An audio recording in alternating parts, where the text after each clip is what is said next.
What's up? How you guys doing? Welcome, TobyMac. All right. Thank you, Glad to have you. Nice shoes. Thank you. Nice shoes to you, too. You said complimentary makes me feel good, right? Well, before we get started, if you don't mind just kind of sharing your story, kind of talk to youth leaders, how you grew up and how you eventually came to know the Lord. Absolutely. Thank you guys for coming out, man. Looking forward to tonight. Yeah. It's been a crazy couple weeks. I was in 8 cities in 6 days last week with the record releasing last week, so we were excited.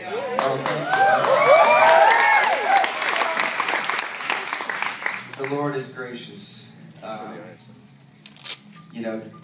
share my testimony, but just speaking into the record, just walking in the studio every day and just asking God to breathe songs through me. Your phone's ringing. Please turn off all cell phones. Thank you. No, I don't care. Let them ring. Anyway, just asking God to hollow me of myself, and all the things that would get in the way, whether it be doubt or pride or insecurity or whatever. Just hollow me of me, and you breathe something through me that turns people's eyes toward you. That was my prayer every day when I walked in there. So I'm just thankful. If it connected, I know they're talking about charts, the positioning, and I'm not worried about all that. I'm worried about if that means that it's connecting with people's lives and turning people's eyes toward Jesus, I'm good with the charts. Cool. That's fine. But when I was 13 years old, my mom would drag us to church. I wasn't down. It was kind of like, this guy behind a box yelling at us for 2 hours. That's what it felt like to me. And I didn't go to youth group, so it wasn't the youth pastor's fault or anything. We just go on Sunday mornings. But one Sunday morning, my dad never really went with us, just my mom and the kids. And one Sunday morning, this guy taps me on the shoulder and asked me if I want to go to this camp later that summer. And of course, I looked at my mom and she shook her head. Yeah, you should go. So I said, well, what do you do there? And he's like, it's kind of like a basketball camp, So, I love basketball. I'm a short dude, but I can knock down some threes once in a while when I get going. But anyway, I signed up. A few of my friends went. We loaded up this van that summer and went down to this camp. And I don't remember much of what happened. I do remember getting out of the van, grabbing our bags, and they didn't even take us to our rooms, they led us straight to this outdoor pavilion where this dude got up and started preaching for like 2 hours. And my boys were looking at me like, yo, this is the strangest basketball camp I've ever been to. But we did eventually make it to our cabins and unpacked, and we did get to play some basketball.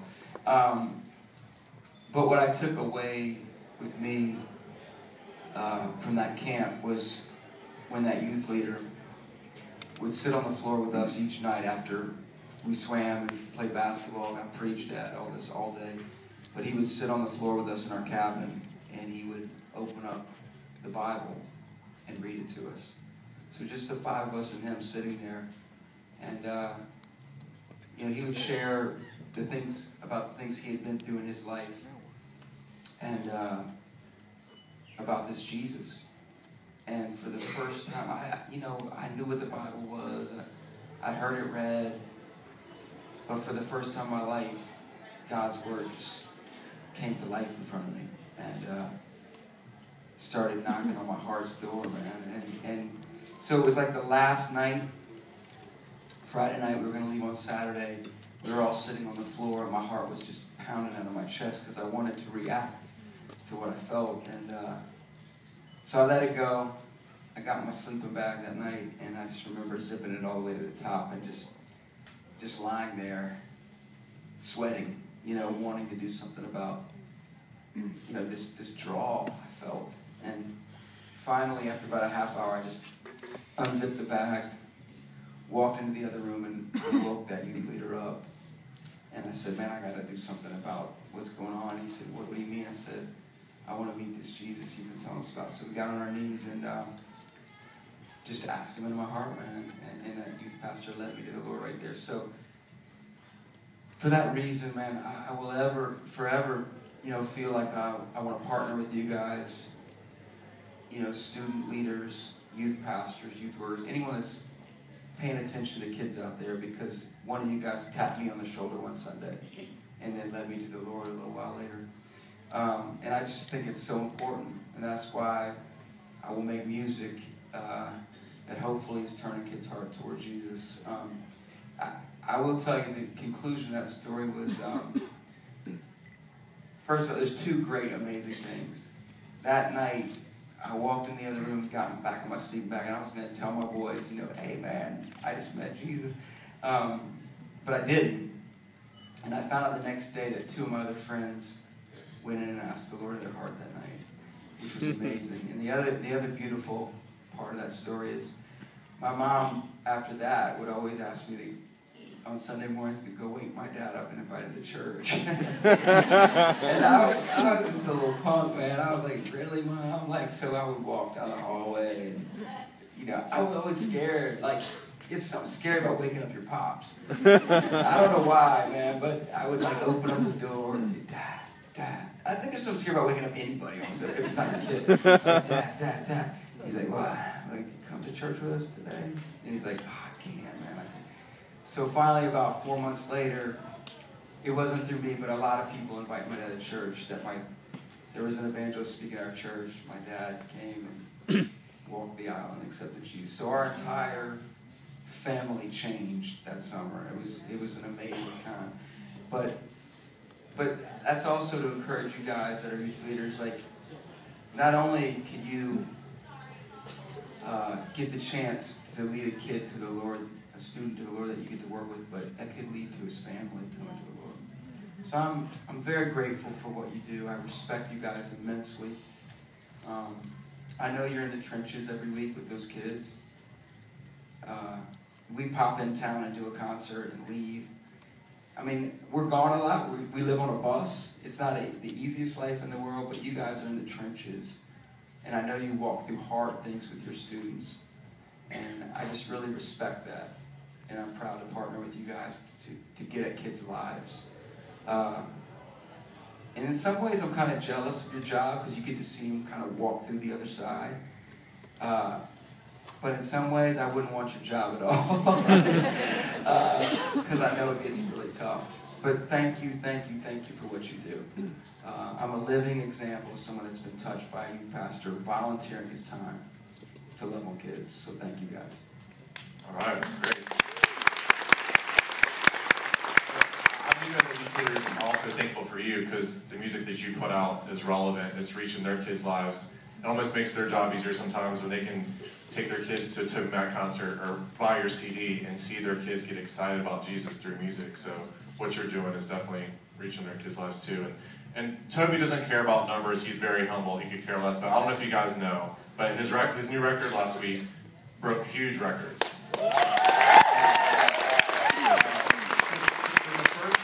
Record since 1997 to reach #1 on the overall Billboard charts, not Christian charts.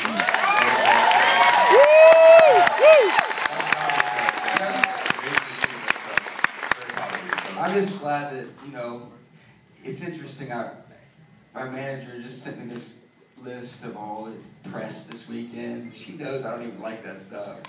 But it was interesting to see what thrilled my heart, honestly, was to see that the New York Times, the Wall Street Journal, all these papers ran this one article that was on the wire, and the article said, Christian music tops sales, first time since 1900. And what I was proud of was the fact that Christ was in that word.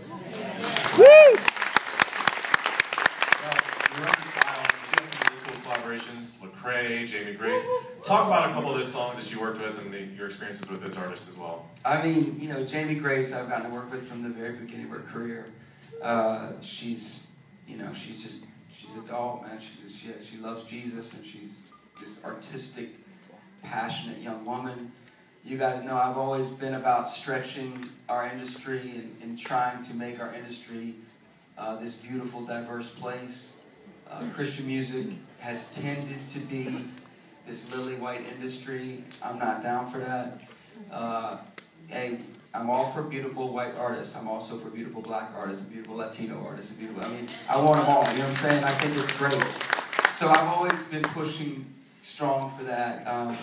I found Jamie Grace on YouTube one day where she did 14 TobyMac songs in 3 minutes. It was a medley, 14 TobyMac songs in 3 minutes with her acoustic guitar, and she did it better than I could have, so I'm like, I gotta sign this girl to a record deal. Get her before someone else does. Exactly.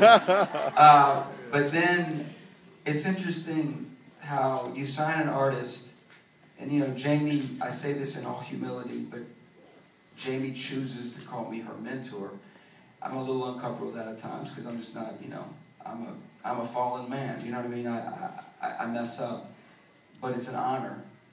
And the thing about it is, the mentor is supposed to inspire, but really it's Jamie Grace that tends to inspire me every time she writes a song.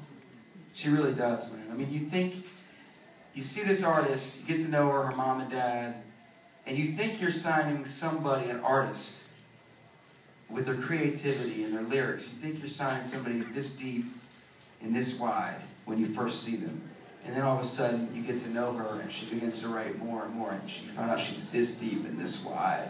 And God is just transforming her into this amazing young woman and this talented artist. So she's great. I finally got to get on the song. The song was perfect. It's called Favorite Song. It's just that it's a lighter song on the record. I wrote with some other guys. I felt a little bit like, this is a little bit light for me. But then when Jamie entered the picture, it was like just lovely. So she killed it. Lecrae, I've been trying to get with for about three years. I've been wanting to get on a record with him.